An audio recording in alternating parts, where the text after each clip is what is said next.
The first thing is you arrive on a, oh, okay. Oh, sorry.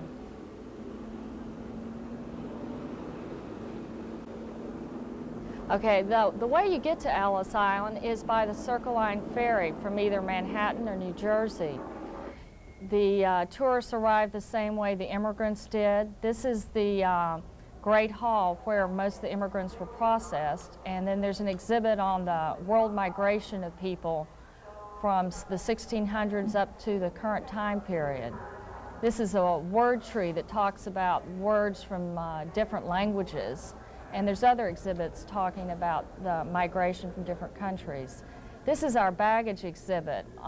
This is a collection of baggage from different immigrants coming into America at the turn of the century. And it's in our baggage room, which is also the lobby of the museum.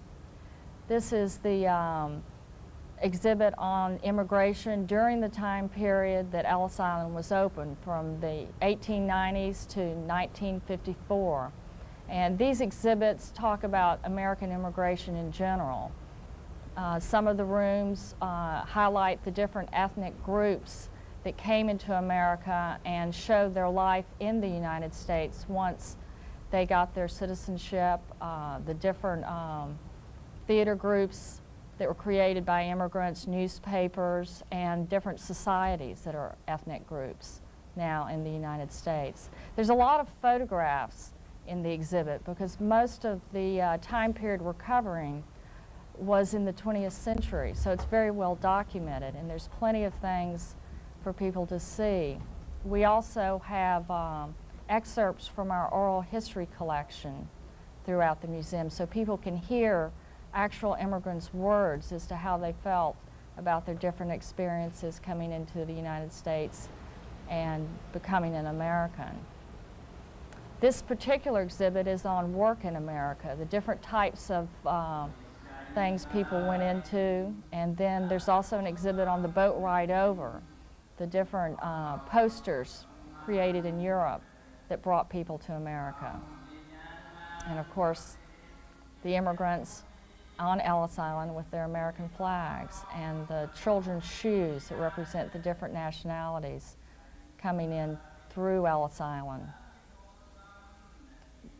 There were a variety of steamship companies that brought people from the various ports in Europe, and this exhibit shows the different steamships through postcards, and these are people listening to the oral history excerpts through the telephones that are available in the different rooms of the museums. The exhibits highlight the people's lives before they came to this country, and then they can go through the recreated Great Hall, which has been restored to resemble the room as it was in the 1918 time period. Well, that was really interesting, Diana, and They heard about America. They heard it's a wonderful place. The living was so poor in Europe. My father and this uncle, having no money at all, figured they'd work their way through going to America. It was a miracle how they got here. The ride on the ocean was unbelievable. It was so scary. Those waves in the middle of the Atlantic, my God, you say to yourself, are we ever going to get to America?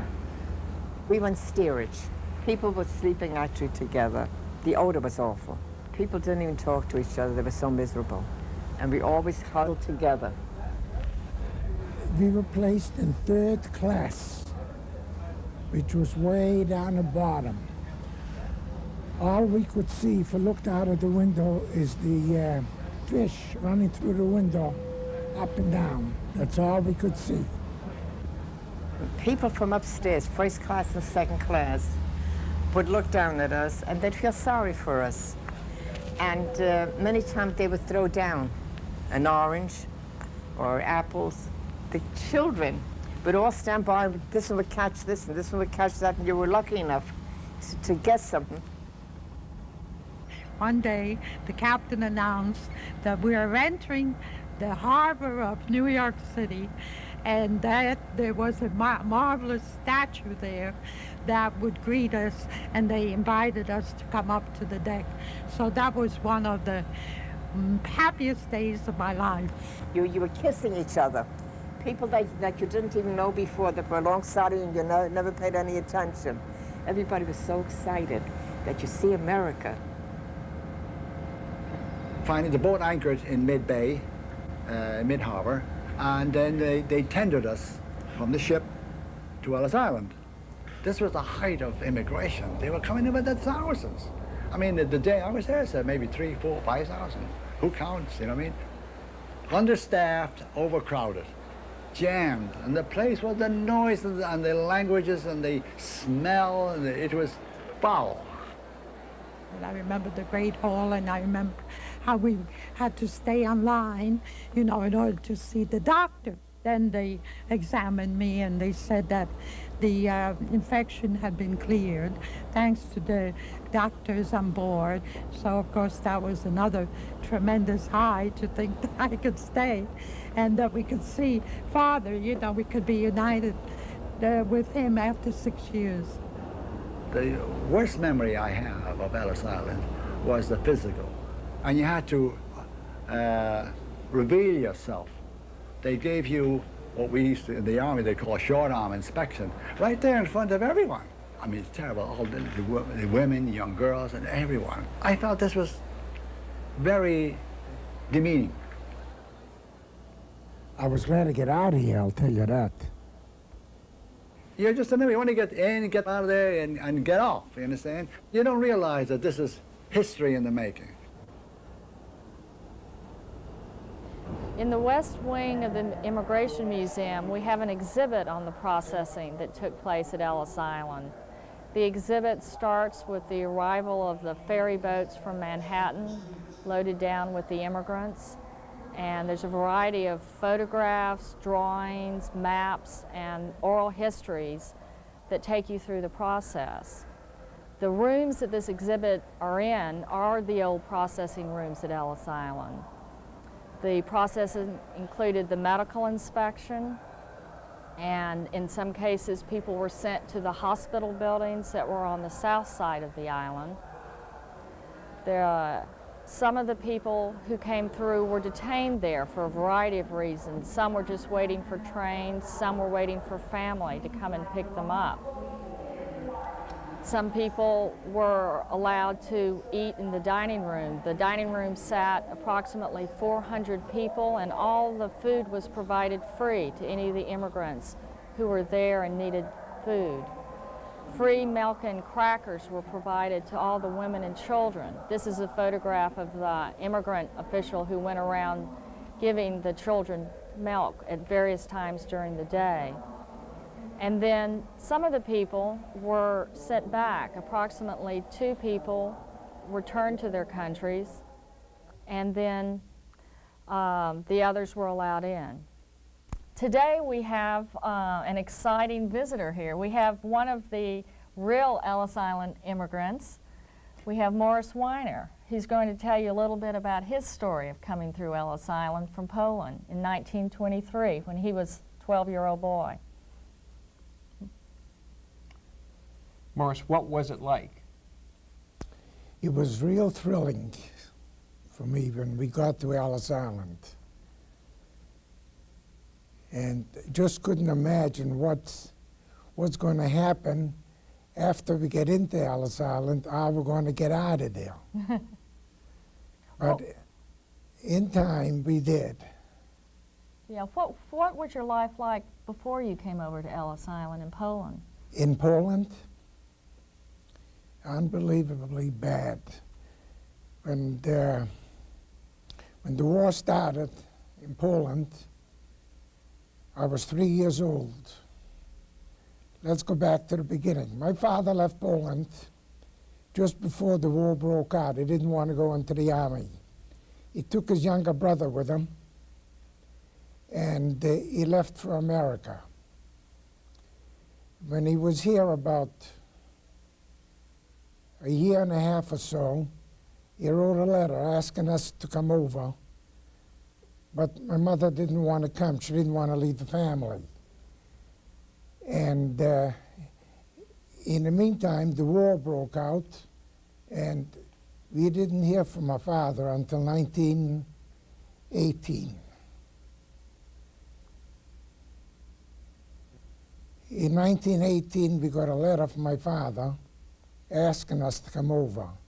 Finally, my mother made up her mind that she was going to come over. And we did. We had to wait about 5 years for a visa until we came over. We left Poland, little city where I was born, in Kostopol, and we went to Warsaw. We lived there about 2 years, waiting for our visa to come through. Finally, our visa came through, and we left for Antwerp. That's where our boat is supposed to sail out of. While waiting in Antwerp, we had relatives in France that came out to visit us for a day or so, and they spent a day with us. And then we were supposed to get on that boat and leave for America. By the time we got to the boat was already filled, and there was no room for us to get onto that boat. That boat left. We were lucky enough not to be able to get onto that boat. That boat unfortunately sunk, and we had to wait for the next boat to get on, which took about 3 weeks until we got on the next boat. Then we got on the boat. Took us 23 days to get to good old America, Ellis Island. What was it like to see your father for the first time? Well, when we met my father for the first time, I didn't know my father. My father left. My mother was pregnant. When my father left, my sister was born afterwards. I was 18 months old. My older brother, was 4 years older than me. And we got to Ellis Island. After we went through the exams and all that, my father came on to see us. My mother said to me, she says, "Mars, this is your father." I said, "Hi, Pop." Morris, you know, the story is so interesting. We've got the kids already want to jump in and ask questions. I'm so glad to answer them any question they'd like to know. Let's go to Lexington, the Fisk School. Hello. Do you have a question for Morris? I'm Derek. Hi, and Derek. I have a story about my grandfather and how he came to America. Oh, we'd love to hear it. He was rejected because of a sickness that he had, and he was sent back. Not totally. He somehow smuggled across with a friend. His friend had a boat, and my grandfather's wife had gotten over, and they connected with him, and he smuggled himself over. Wow. Did you know anyone in a similar situation that got sent back? Well, there was a lot of people that got sent back while we were in Ellis Island, while they were being examined. That few of them that came in the same boat with us, I know had to go back. There was two main reasons why. One was for your eyes. If you had glaucoma, they send you back. If you had TB, they send you back. That is diseases that were uncurable. Mm-hmm. You would get sent back. And if you'd get sent back, your mother or your father, whoever was with you, also had to go back. Let's go to Whitman. We have a question from Whitman. Good morning. Yeah, we have 4 questions. Well, fire away. Were all the immigrants poor? I didn't get that. Whitman wants to know, were all the immigrants poor? Was that basically the I main should reason? say they were poor. We're lucky we had something to eat or clothes to put on our back. We came here, we had nothing. Nothing at all, just what we had on clothes on us. Whitman, did you have another follow-up question that you wanted to ask? Yes. Go ahead. I'm going to Ellis Island next week, and I was wondering what are some of the better exhibits to see there? Well, there's a lot of things to see in Ellis Island. Of course, you're not going to see the things that I saw in 1923, because Ellis Island has been redone. Half of it is beautiful, remodeled today. We were there last year, and it's unbelievable the difference it is today than it was in 1923. A lot of it is still the same as it was in 1923. I recognize some of the benches that we sat on in 1923, waiting for the doctors to examine us. Well, we've got to move on. Actually, we've got a lot of classes who want to get in. Let's go to Whitefield, Maine. Good morning. Good morning. Hi. Do you have a question? Yeah, I have 3. Well, I think give us one at a time. Pick your best one, because we've got a lot of classes who want to get in. Okay. Where did you work after you got to New York? What happened after you got to New York? Where did you go to work? When we got off the boat, when we got out of Ellis Island, we went right to a train to go to Boston, Massachusetts. And this is where we've been ever since. I've been in Boston since 1923. We landed in Malden, Mass. on Christmas morning, 1923, nice snowy morning.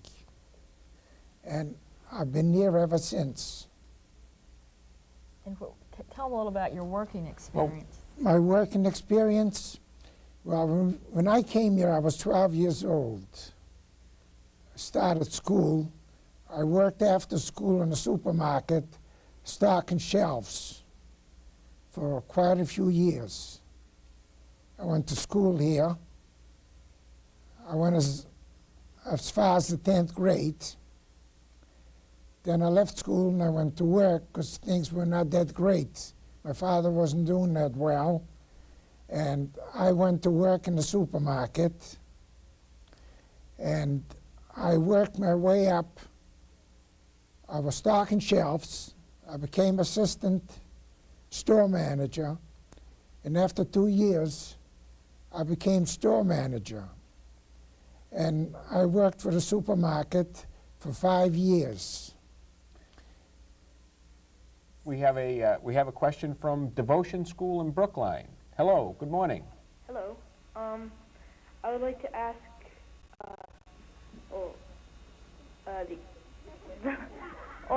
Mr. Weiner. Weiner. I'd like to ask, how much does it cost to get from wherever you take off from to Ellis Island? About how much would it cost? Oh, the ticket. What did your family have to scrape together to get from Poland to New York? I wouldn't know. My father did all the paying. It wasn't a hell of a lot, I'll tell you that, because we didn't have much.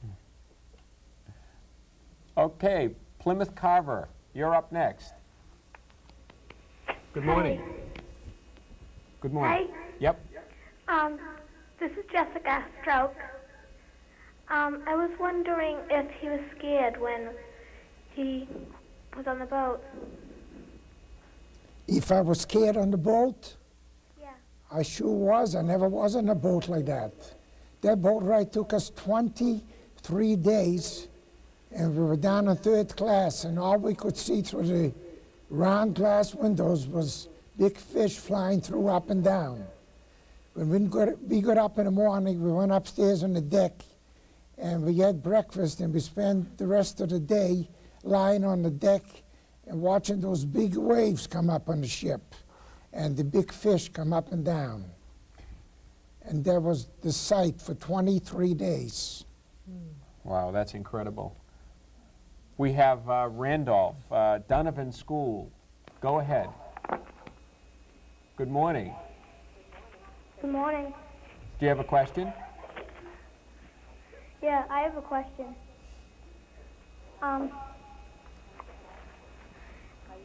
I have to ask, how you felt when you first saw the Statue of Liberty? It was very thrilling. We saw the Statue of Liberty early in the morning. They brought us upstairs and told us we're going to see the Statue of Liberty in about a half hour. The deck was filled with people watching until we get to the Statue of Ireland.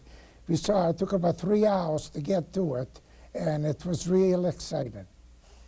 We have a question from Minuteman Tech in Lexington. Go ahead, Minuteman. Good morning. Hello, do we have Minuteman from Lexington? Yeah. Go ahead. Hello.